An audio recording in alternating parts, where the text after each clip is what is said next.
के लिए कौन-कौन सा सोर्सेज़ आपको फ़ॉलो करना है और किस तरह से आपको आगे बढ़ना है। जैसे अभी आपके पास अगर 70 टू 75 डेज़ है एग्ज़ाम के लिए, आरआरबी पीओ के लिए, तो आप अभी कैसे किस टाइप से कर सकते हो और किस तरह से आप स्टार्ट कर सकते हो। तो देखो, मेरा नाम सुदर्शन है और रिसेंटली मैं एसबीआई पीओ का एग्ज़ाम क्लियर किए। अभी 2 दिन पहले ही स्कोर कार्ड आया और मेरा इंटरव्यू में 100% है। तो वो स्कोर कार्ड जो है हम शेयर कर दिए, आप उसको चेक कर सकते हो वीडियो में। तो चलो टॉपिक पे आते हैं डायरेक्ट। तो देखो, मेंस के लिए सबसे पहले इंपॉर्टेंट है ना कि अगर आप बिगिनर हो तो आप कहाँ से स्टार्ट करोगे। तो मेरा मानना है कि अगर आप बिगिनर हो तो सबसे पहले आपको प्री का सिलेबस कंप्लीट करना चाहिए। सिलेबस कंप्लीट करना चाहिए इन द सेंस कि कम से कम आप 70 टू 80% सिलेबस कंप्लीट कर लो। जैसे क्वांट है, रीजनिंग है, तो पहले अगर फॉर एग्जांपल रीजनिंग है तो उसमें जब तक आप डीआई प्री लेवल का नहीं करोगे, पहले आप एक वेरिएबल वाला नहीं करोगे, 2 वेरिएबल नहीं करोगे, तो डायरेक्ट आप मेंस लेवल का नहीं पहुँच पाओगे। तो सबसे पहले आप वो करो। उसी तरह क्वांट में है, क्वांट में जब तक आप मैथमेटिक्स का कुछ चैप्टर्स नहीं कंप्लीट करोगे तब तक आप आगे मेंस में बढ़ ही नहीं सकते हो।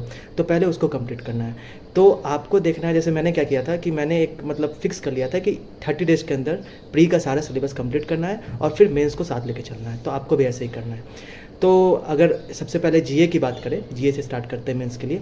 तो जीए देखो, जीए में ऐसा है कि आप अगर आज से भी तैयारी कर रहे हो या फिर 1 महीने हुए, 2 महीने हुए, तो आप अभी से स्टार्ट कर दो पढ़ना जीए के लिए, चाहे कोई कुछ भी बोले। क्योंकि देखो, पहले क्या होता था ना, खासकर 2 साल से पहले जीए की क्वेश्चन जो होती है वो बहुत स्ट्रेट फॉरवर्ड आती थी। जैसे वो आपसे पूछ सकता था कि एडीबी की अगर कोई बने चीफ तो एडीबी के चीफ का क्या नाम है। लेकिन अगर अभी एडीबी के चीफ न्यूज़ में है तो वो एडीबी यानी एशियन डेवलपमेंट बैंक से रिलेटेड कुछ भी पूछ सकता है कि वो कब इस्टेब्लिश्ड हुआ था, उसमें कितने मेंबर्स है, और आपको ऑप्शन दे सकता है कि उसमें इंडिया है कि नहीं, या फिर आपको दे देगा ऑप्शन कि इसमें इन 5 में से कौन कौन सा ऑप्शन है। तो कहने का मतलब कि आप जीए पढ़ो और डीप पढ़ो। आप ऐसा मत करना कि आप मंथली सोर्स से पढ़ो। जैसे फॉर एग्जांपल अड्डा का आता है द हिंदू रिव्यू, तो आप मंथ के एंड में वो पढ़ लिए और उससे नहीं काम चलेगा। क्योंकि देखो, उसमें 30 टू 40 पेज होते हैं और एग्ज़ाम में बहुत ज़्यादा डीप आता है।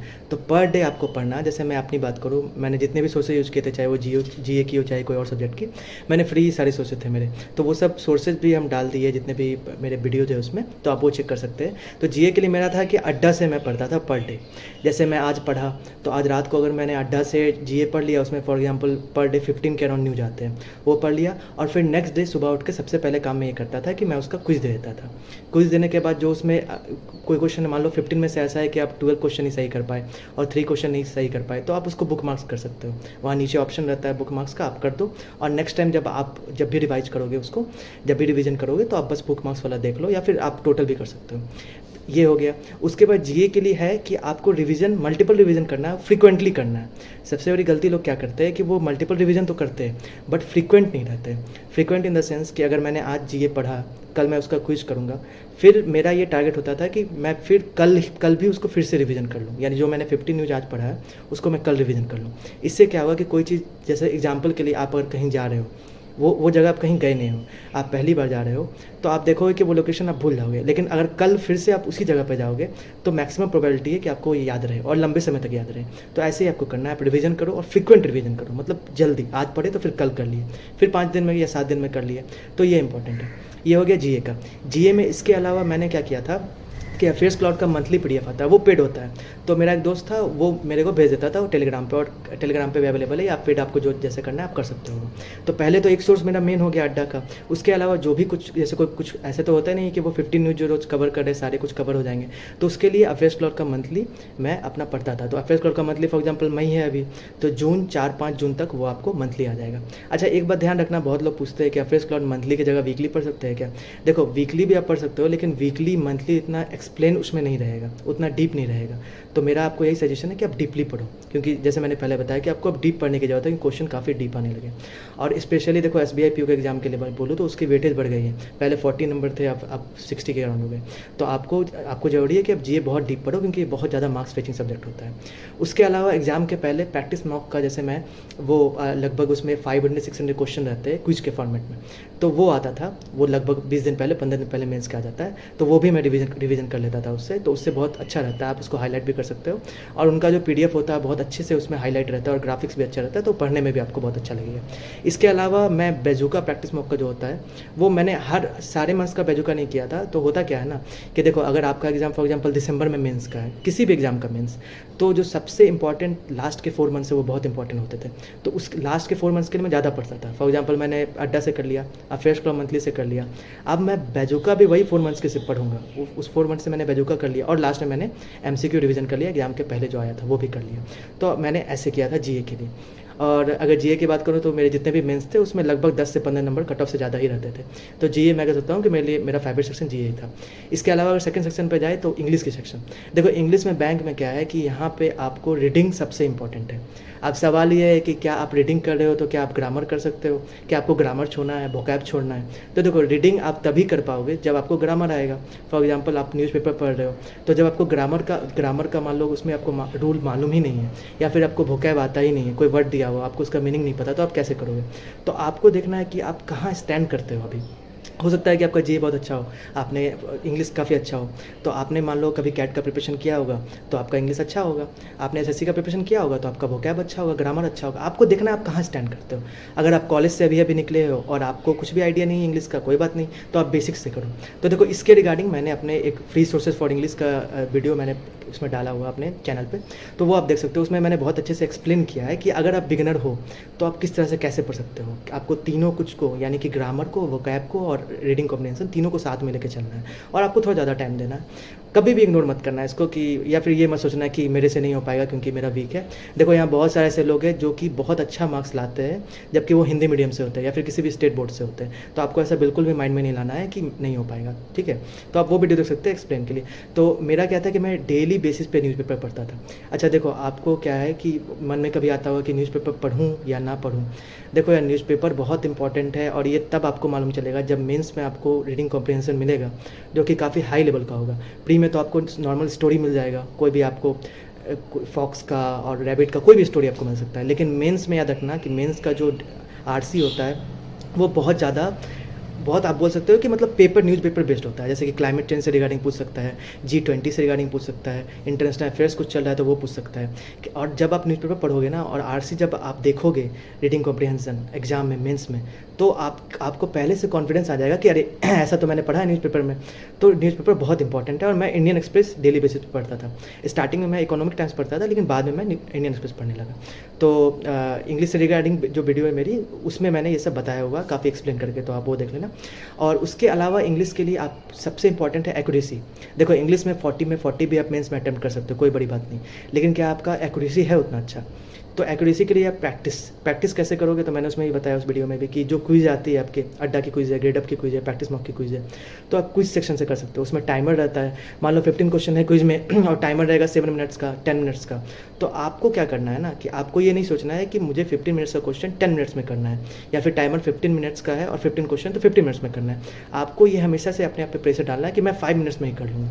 तो उससे क्या होगा कि आप एग्जाम के लिए बहुत ज़्यादा आपका माइंडसेट डेवलप हो जाएगा और जब आप एग्जाम में जाओगे तो टाइम कम भी रहेगा तो आप कर लोगे, ठीक है। तो इस बारे में मैंने डिटेल में बताया उस वीडियो में। और उसके अलावा मॉक से भी आप करोगे तो मॉक में भी मान लो इंग्लिश की कोई भी क्वेश्चन गलत हुई, चाहे कोई भी रीजन हो, आप उसका एनालिसिस बहुत अच्छे से करना। क्योंकि देखो होता क्या है ना कि हम लोग ये सोच के इग्नोर करते हैं कि अरे ये तो बहुत छोटा सा मिस्टेक है, लेकिन आप देखोगे कि फिर आप 2 दिन बाद मॉक दोगे या एक्चुअल एग्जाम में मैक्सिमम प्रोबेबिलिटी रहती है कि आप वही क्वेश्चन गलत कर दो। तो जब भी आपको कोई भी क्वेश्चन मॉक में या क्विज में गलत हो तो आप कोशिश करो आपके पास कोई भी डायरी हो या पेज हो उसमें आप उसको लिख दो और 1 बार 2 बार आप उसको फिर से कभी भी पढ़ लो तो आपको हमेशा याद रहेगा। तो ये चीज़ें आपको बहुत ध्यान से करना है जितनी भी चीज़ें। और मॉक टेस्ट वाली वीडियो में मैंने अपलोड कर दिया, उसमें मैंने बताया है कि किस तरह से स्टार्टिंग में मेरी 30 परसेंटाइल आती थी और फिर लास्ट में वो 99 परसेंटाइल तक हो गई थी, तो वो आप देख सकते हो। इंग्लिश के बाद जीए हो गई, इंग्लिश हो गई, इसके बाद क्वांट। तो देखो क्वांट एक ऐसा सेक्शन है जो आपका टाइम बहुत लेगा। टाइम इन द सेंस कि आप जब भी क्वांट की स्टडी करोगे, आप अगर बिगनर हो तो आपको कैलकुलेशन पे भी टाइम देना है और स्पीड मैथ्स पे भी टाइम देना है। Speed maths in the sense जो भी आपके हो गए number series, simplification, approximation, quadratic, इस पर भी टाइम देना है और DI पे भी टाइम देना है। इसके अलावा अरिथमेटिक होता है तो उस पर भी टाइम देना है। तो मेंस में सबसे इंपॉर्टेंट है, मेंस में लोग बोलते हैं कि अरिथमेटिक इंपॉर्टेंट है, बिल्कुल इंपॉर्टेंट है, और DI इंपॉर्टेंट है। तो देखो मेंस में हर एग्जाम का अलग अलग होता है। जैसे कि अगर RRB PO की बात करें तो RRB PO में क्वांट नहीं लिखा होता है, वहाँ लिखा होता है न्यूमेरिकल एबिलिटी। और आप IUPS PO का देखोगे सिलेबस तो वहाँ पे लिखा होगा क्वांटिटेटिव एप्टीट्यूड यानी क्वांट जिसको हम लोग बोलते हैं। लेकिन SBI के केस में क्लियरली मेंशन रहता है data analysis and interpretation. Data analysis का मतलब है कि देखो वो साफ आपको बोल रहे हैं कि आपको डेटा को एनालिसिस करना आना चाहिए और डेटा इंटरप्रिटेशन आना चाहिए। तो जब भी जैसे मैंने अभी मेंस का एग्जाम दिया था तो उसमें मेरे अराउंड 15 to 20 मार्क्स के करीब अटैम्प्ट थे मैथ्स में। तो उसमें सबसे इंपॉर्टेंट है DI यानी डेटा इंटरप्रिटेशन। तो आप देखोगे कि 100% में लगभग 60 to 70% DI आती है SBI PO के एग्जाम में। लेकिन RRB PO के एग्जाम में आप देखोगे कि DI भी आती है, उसमें RRB PO के मेंस में आपको जो नॉर्मल सिंप्लीफिकेशन नंबर से रहता है ये भी आते हैं 10 नंबर के। और इसके अलावा आप देखोगे कि अरिथमेटिक भी है। तो आपको सारा कुछ कवर करना है। तो अभी आपके पास जो टाइम है 60 टू 70 डेज़ का, आप कोशिश करो कि सारा कुछ कंप्लीट कर लो। सारा कुछ इन द सेंस कि अरिथमेटिक में मान लो 10 से 12 टॉपिक है, तो आप परसेंटेज से स्टार्ट करो या रेशियो से, प्रॉफिट लॉस कर लो, SICI कर लो, टाइम वर्क कर लो, बॉट एंड स्ट्रीम कर लो। तो ये सारे टॉपिक्स आप कर लो अरिथमेटिक के जो इंपॉर्टेंट है। कुछ टॉपिक्स ऐसे होते हैं जो कि एग्जाम बेस्ड होते हैं, यानी कि हो सकता है चांस कम है कि IBPS PO में प्रोबेबिलिटी नहीं आएगी, लेकिन SBI PO का वो फेवरेट सेक्शन होता है। इस बार मुझे पूरा तो ध्यान नहीं, लेकिन इस बार शायद प्रोबेबिलिटी क्वेश्चन नहीं आई थी, या आई भी होगी तो मैंने अटेम्प्ट नहीं किया था। तो आप किसी भी क्वेश्चन को, किसी भी टॉपिक को छोड़ना मत, क्वांट की मैं बात कर रहा हूँ। लेकिन सबसे पहले आपका काम करना है कि आप सबसे पहले इंपॉर्टेंट टॉपिक्स को कंप्लीट कर लो। जैसे मैंने अभी बताया कौन कौन से इंपॉर्टेंट टॉपिक्स, उसको कंप्लीट कर लो, और फिर बाद में आप अपना लास्ट में प्रोबेबिलिटी, मेंसुरेशन ये भी कर सकते हो, ये आपके ऊपर है। तो ये कर सकते हो। इसके लिए आप प्रीवियस ईयर पेपर देखोगे, वो यूट्यूब पे भी अवेलेबल है और गूगल पे भी। तो देखो प्रीवियस ईयर पेपर जो होता है ना, वो उसको हम लोग बोलते हैं मेमोरी बेस्ड पेपर, वो एग्जैक्ट नहीं होता है। तो मैंने मॉक टेस्ट वाली वीडियो में भी आपको बताया था कि प्रीवियस ईयर क्वेश्चन जब भी आप डाउनलोड करो, तो आप कभी भी एक सोर्स के भरोसे मत रहना। फॉर एग्जांपल आप गूगल पे गए, आप टाइप किए previous year question for SBI PO 2022, तो पहला अगर कोई वेबसाइट है आप उससे डाउनलोड कर ली, फिर दूसरे से भी कर लो। इससे क्या होगा कि आपको अलग अलग शिफ्ट के आपके पास क्वेश्चन होंगे, और क्योंकि वो दोनों क्वेश्चन सेम होंगे नहीं, क्योंकि वो तो मेमोरी बेस्ड है, और दोनों एक्सपर्ट्स जो है, दोनों वेबसाइट जो भी कंपनी उन्होंने अलग अलग बनाया है, तो वो दोनों सेम नहीं होंगे और आपको डिफरेंट टाइप्स का क्वेश्चन मिल जाएगा। तो ऐसे करना है। इसके अलावा बहुत कोई अपना एक्सपीरियंस भी शेयर कर सकते हो, तो करते हैं यूट्यूब पे, तो आप वो भी देख सकते हो कि किस टाइप का क्वेश्चन है। उसके अलावा देखो मेंस में मैंने किस टीचर को फॉलो किया था और कौन से टीचर बेस्ट है मेरे अकॉर्डिंग। तो देखो सबसे पहले एक अमर सर है, वो उनका बहुत सारा चीज़ फ्री है यूट्यूब पे, और आप उनका प्लेलिस्ट आप जाके सिंपली यूट्यूब पे टाइप करोगे अमर सर DI, तो जब अमर सर DI टाइप करोगे तो उसमें एक प्लेलिस्ट आएगी, उसमें बहुत सारे वीडियोज़ हैं, बहुत सारे। तो उसमें क्या है ना कि प्री के भी है और मेंस के भी। आप जब नीचे उसको स्लाइड करोगे तो देखोगे कि वो 2017 से लेकर 2021 तक का, 22 तक का क्वेश्चन सारा बताया हुआ, एग्जाम में जो भी आया है मेमोरी बेस्ड पेपर वो भी बताया, तो वो देख सकते हो। तो उसमें आपको स्लाइड लेकिन करना पड़ेगा, अगर आपको मेंस देखना है तो आपको नीचे स्लाइड करना पड़ेगा। इसके अलावा ही अमर सर का एक प्लेलिस्ट है, वो RRB PO DI मेंस करके प्लेलिस्ट है, उसमें लगभग 20 से 30 वीडियो है, तो वो भी आप देख सकते हो। देखो एक बात ध्यान रखना ना कि जब भी RRB PO का एग्जाम आएगा, तो आप उसके पहले क्या करना कि आप RRB PO का मेंस का जो क्वेश्चन था, या फिर जो ये वाली प्लेलिस्ट है, ये आप देख लेना। और SBI PO का जब आएगा तो उसके पहले SBI PO का देख लेना। अगर आप देख लियो पहले फिर भी देख लेना, क्योंकि इससे क्या होगा कि आपका माइंड ऐसा माइंडसेट रहेगा, ऐसा माइंड फ्रेमिंग हो जाएगा कि किस टाइप का क्वेश्चन SBI पूछता है और किस टाइप का क्वेश्चन RRB पूछता है। और आप जैसे एग्जाम के जस्ट पहले पढ़ोगे तो आपको उससे काफ़ी बेनिफिट होगा, आपको आपके सबकॉन्शियस माइंड में वो फिट रहेगा। तो आपको ऐसे करना है। इसके अलावा देखो DI अगर मेंस के लिए ऐसे कोई टीचर जो अभी सबसे फेमस है और जिन्होंने मेंस का बहुत सारा कंटेंट डाला है अभी लेटेस्ट, तो वो है हर्षल अग्रवाल सर। उनका चैनल है लर्निंग कैप्सूल्स। तो आप सिंपली जाके, आपको कुछ नहीं करना है, यूट्यूब पे जाके सर्च करो DI फॉर मेंस 360 प्लेलिस्ट, बस इतना आप सर्च करोगे, हर्षल सर के प्लेलिस्ट आ जाएगा। उसमें क्या था ना पहले के 360 के अराउंड वीडियोस थे DI के, अब अभी शायद वो 390 के अराउंड है। तो वो देख लेना आप, उसमें वो जितने भी मेमोरी बेस्ड पेपर होते हैं प्रीवियस ईयर के मेंस के, वो उन्होंने वो भी करवाया, तो वो भी आप देख सकते हो। ये दोनों हो गए टीचर। इसके अलावा एक सुमित सर है, उनका भी वीडियो आप फॉलो कर सकते हैं। मैंने प्री के लिए मैंने स्टार्टिंग में उनका ही कुछ वीडियो देखा था, कैलकुलेशन के लिए और DI के लिए। इसके अलावा प्री की, क्योंकि ये वीडियो मेंस ओरिएंटेड है, तो प्री के लिए आप ये कौशिक मोहंती सर है, उनका भी देख सकते हो। लेकिन मेंस के लिए जो मैंने 2 टीचर बताया आपको, अमर सर और हर्षल अग्रवाल सर, ये दोनों ने सबसे ज़्यादा कंटेंट यूट्यूब पर फ्री डाला है, तो आप इनको फॉलो कर सकते हो। और देखो सबसे इंपॉर्टेंट बात है कि आप वीडियो कोशिश करो कि कम से कम देखने का, इन द सेंस कि देखो अगर हर्षल सर की वीडियो देख रहे हो या फिर अमर सर की प्लेलिस्ट देख रहे हो, तो आप ऐसा भूल के ही मत करना कि जितने भी वीडियोज है इनके मैं सारे देख लूँगा, नहीं, सारे टाइप्स के वीडियो देखना है आपको। जैसे कि आप DI लॉजिकल देख लिए, लॉजिकल DI, उसके बाद आप कैसलेट देख लिए मेंस में कैसा आता है, उसके बाद आप प्रोबेबिलिटी पे कोई DI देख लिए, कोई पाई चार्ट पे DI देख लिए, तो सारे टाइप्स का आप देख लिए। और उसके बाद आपको ऐसा नहीं करना है कि अब मैं सारे वीडियो देखूंगा, नहीं, उसके बाद आप डायरेक्ट प्रैक्टिस पे आ जाओ। प्रैक्टिस के लिए एक तो क्विज़ का मैंने जैसे बताया वो है, और उसके अलावा मॉक है। तो मॉक के लिए मैंने मॉक वीडियो में एक्सप्लेन किया कि किस तरह से मैं करता था, किस तरह से आप मॉक का मैक्सिमम जो बेनिफिट है वो आप उठा सकते हो, तो वो आप कर सकते हो। और क्वांट हो गया। क्वांट के अलावा देखो, क्वांट के बाद सबसे इंपॉर्टेंट रीजनिंग। तो देखो रीजनिंग क्या होता है कि प्री में हम लोग देखेंगे कि प्री में 35 भी हमारे अटैम्प्ट्स हो जाते हैं, और बहुत लोग के 30, 32, 33, 34 आते भी हैं। लेकिन देखो मेंस में बहुत ज़्यादा अलग हो जाता है, अलग इन द सेंस कि सिटिंग अरेंजमेंट और पजल्स एक सेक्शन मान लो आप, तो 50% क्वेश्चन आपका उस पर रहेगा। तो जो मेंस में क्वेश्चन रहेंगे सिटिंग अरेंजमेंट और पजल्स के, उसमें आप मान के चलो कि मिनिमम 2 से 3 वेरिएबल तो आपको रहेंगे, प्री में तो एक वेरिएबल रहता है या फिर दो भी रहते हैं, तो आप उसको आप टच नहीं करते हो। लेकिन मेंस में आप ये माइंडसेट बना के रखना कि वहाँ पे काफ़ी अच्छे लेवल का सिटिंग अरेंजमेंट और पजल्स रहेगा 50% पेपर, और बाकी के जो 50% है वो मिसलेनियस है। देखो, मिसलेनियस को आप कभी भी मेंस के लिए इग्नोर मत करना, क्योंकि मेरा ऐसा मानना, मेरा ऐसा टारगेट रहता था कि मेंस में सबसे ज़्यादा मैं कोई भी अगर सब्जेक्ट रीजनिंग में सबसे ज़्यादा मैं किसी टॉपिक से करूँगा तो वो होगा मिसलेनियस। क्योंकि सिटिंग अरेंजमेंट एंड पजल्स में क्या होता है, अगर आपने कभी मेंस का एग्जाम दिया होगा तो आप देखोगे कि मान लो आप 10 मिनट्स दिए किसी एक क्वेश्चन को पजल्स के, और वो हो सकता है आपसे ना बने, तो 10 मिनट्स जब आपका चला जाता है और फिर आपके सामने टाइमर रहेगा कि आप 30 मिनट्स से बचे हैं, 10 मिनट्स चले गया, तो जो क्वेश्चन ईजी होता है वो भी आपसे नहीं बनता है। आप ऐसा देखे होगे जो लोग एग्जाम दिए हैं। तो आपको क्या करना है कि मिसलेनियस का आपको बहुत अच्छे से करके जाना है। तो मिसलेनियस में क्या क्या टॉपिक आता है मेंस में, तो मेंस में सबसे इंपॉर्टेंट मिसलेनियस में इनपुट आउटपुट, वो लगभग हर मेंस में आपको देखने को मिल जाएगा। तो देखो, इस बार ऐसा हुआ था ना कि IBPS PO के मेंस में जो इनपुट आउटपुट था वो इतना ईजी था कि मैं बता नहीं सकता आपको, 2 मिनट के अंदर बन जाने वाला था। और सोचो 5 नंबर आपको मेंस में मिल रहे हैं PO के एग्जाम में 2 मिनट में, जहाँ पे फाइनल कट ऑफ 225 mm में 71.25 गया था। तो आप सोच लो कि कितना इंपॉर्टेंट है मिसलेनियस, खासकर ये इनपुट आउटपुट। तो इनपुट आउटपुट आप यूट्यूब पे वीडियो जो आप देख सकते हो।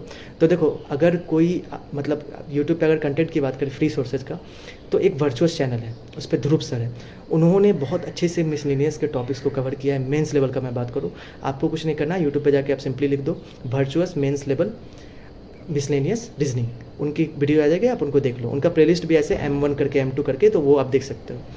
ये हो गया मिसलेनियस में इनपुट आउटपुट के बाद। इसके अलावा क्या होता है, तो इसके अलावा देखो, जो प्री में आप ब्लड रिलेशन पढ़ते हो उसी का मेंस फॉर्मेट आ जाएगा। तो यहाँ क्या है, उसको हम लोग बोलते हैं कोडेड ब्लड रिलेशन, यानी सिंपल आपको प्री में, जैसे हम लोग बचपन में आप कभी पढ़े हो गया, कोई एग्जाम कॉम्पिटिशन का दिए होगे, तो वहाँ सिंपल ब्लड रिलेशन का क्वेश्चन आता है प्री में कि ये उसका ये है तो क्या वो इसका क्या होगा, ऐसे करके। लेकिन मेंस में पैराग्राफ बेस आता है, पैराग्राफ इन द सेंस कि 6 लाइन्स 7 लाइन्स रहेंगे। आपको बोल देगा कि A-B means A is the mother of B, $B means A is the father of B, ऐसे रहेगा। तो आपको पहले कोड को उसमें इंटरप्रेट करना है, उसके बाद आपको क्वेश्चन सॉल्व करना है। तो ये भी आप उनका देख सकते हो, ध्रुव सर का, बहुत अच्छे से उन्होंने बताया। मिसलेनियस में सारे कुछ कवर्ड है। इसके अलावा अगर मैं फ्री कंटेंट की बात करूँ तो एक सचिन सर है, तो सचिन मोदी सर उनका नाम है। तो आप सचिन सर रीजनिंग मेंस भी मारोगे तो आपको बहुत सारे, मैं मिसलेनियस का बात कर रहा हूँ, बहुत सारे आपको वीडियो मिल जाएंगे, तो वो भी आप देख सकते हो यूट्यूब पे। इसके अलावा देखो, इसके अलावा ना सचिन मोदी सर का एक एग्ज़ाम मेंस के पहले जस्ट 4 से 5 घंटे का एक मैराथन था। तो मैराथन में क्या होता है ना, मैराथन में 5 आवर्स में ही वो सारे जितने डिफरेंट टाइप्स के आते हैं क्वेश्चन, सारे उन्होंने कवर कर लिखा है। तो रिवीजन के लिए मैराथन बहुत अच्छा होता है, अगर एग्जाम के पहले आप देख रहे हो तो वो भी आप देख सकते हो। और रीजनिंग में एक सर है, उनका नाम पुनीत सर है। तो वो जो सर है ना, वो अभी आपको बैंकर्स वाला में पढ़ाते हैं। तो मतलब ऐसा बहुत सारे मतलब एस्पिरेंट बोलते हैं कि अक्सर जो क्वेश्चन वो गेस करते हैं रीजनिंग में, वो एक्चुअल एग्जाम में आ जाता है। तो एग्जाम के मेंस के पहले, स्पेशली मेंस की बात कर रहा हूँ, 3-4 उनके वीडियोज आते हैं बड़े बड़े। तो वो 7-8 वीडियो भी आते हैं, ज़्यादा भी आ सकते हैं, लेकिन 3-4 जो उनके वीडियो आते हैं ना जस्ट पहले एग्जाम के पहले, वो लिखे रहते हैं कि एग्जैक्ट एग्जाम बेस्ड पेपर इसी पर रहेगा। तो वो भी आप देख सकते हो, उसमें वो एग्जाम से थोड़ा और ऊपर लेवल का क्वेश्चन कराते हैं। तो आप कोशिश करो उस क्वेश्चन में कि आप थोड़ा सा उसमें दिमाग लगाओ, आप ट्राई करो कि बन रहा है कि नहीं। लेकिन अगर आपसे नहीं बनता है तो फिर आप उसको, जो सर बताते हैं सॉल्यूशन, उसको देख लो। खासकर मिसलेनियस का जो सर बताते हैं, क्योंकि इनपुट आउटपुट का उन्होंने बहुत अच्छा सवाल बताया था जो एक्चुअल एग्जाम से काफ़ी ऊपर लेवल का होता है, तो वो आप देख सकते हो। देखो, मेरे यही सोर्सेज थे और मेरे जितने भी सोर्सेज थे ना सारे फ्री ही थे। तो यूट्यूब पे बहुत सारे कंटेंट है, फ्री है, बस पढ़ना आपको है, सेल्फ स्टडी आपको करना है और प्रैक्टिस आपको ज़्यादा से ज़्यादा करना है एग्जाम के पहले। और इसके अलावा जितने भी मेरे सोर्सेज फ्री थे, जितने भी मतलब प्री के थे, मेंस के तो ये एक ही वीडियो में कवर मैं कोशिश किया हूँ करने का। और जितने भी मेरे प्री के थे मैंने उन सब पे भी वीडियो बनाया, तो आप वो देख सकते हो। और इसके अलावा RRB PO के लिए मेरे स्ट्रेटजी भी आप देख सकते हो, क्वांट और रीजनिंग की सेपरेट वीडियो है, वो भी आप देख सकते हो। और अगर आपको पसंद आया वीडियो तो लाइक कर देना, और मेरा चैनल न्यू है सब्सक्राइब कर देना। और आपको कोई भी डाउट हो ना तो आप कमेंट पे बोल देना, मैं रिप्लाई कर दूंगा। और कोई भी वीडियो चाहिए होगा आपको तो आप बताया ना, मैं उसको भी आपको रिप्लाई कर दूंगा। ठीक है, चलो बाय।